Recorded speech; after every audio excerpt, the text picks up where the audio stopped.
ભરૂચમાં જ્યોતિરાવ ફૂલે જન્મ જયંતિ નિમિત્તે વિવિધ સંગઠનો અને આગેવાનો દ્વારા સ્ટેચ્યુ પાર્ક ખાતે ફૂલહાર અર્પણ કરાયા હતા।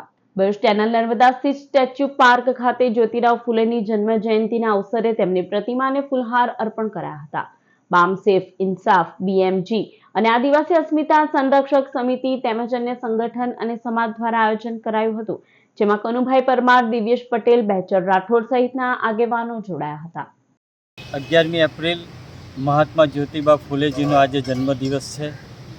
એમના જન્મદિવસ 11 એપ્રિલ 1827ના દિને પુના મુકામે થયો હતો।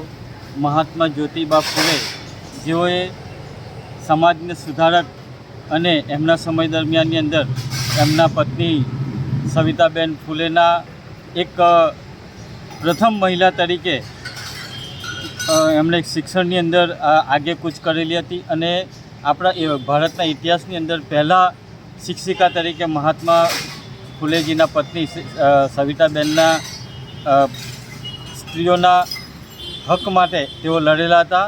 તેઓ સમાજ સુધારક હતા અને દલિતોની સાથે સાથે ઉજરિયાતની અંદર બક્ષીપંચની મહિલાઓને અને એ લોકોના અધિકાર માટે પણ તેઓએ આગેકૂચ કરેલી હતી। આજે મહાત્મા ફૂલેજીના જન્મદિવસે અમે એમને ફૂલ અર્પણ કરી અને શ્રદ્ધાંજલિ અર્પણ કરીએ છીએ।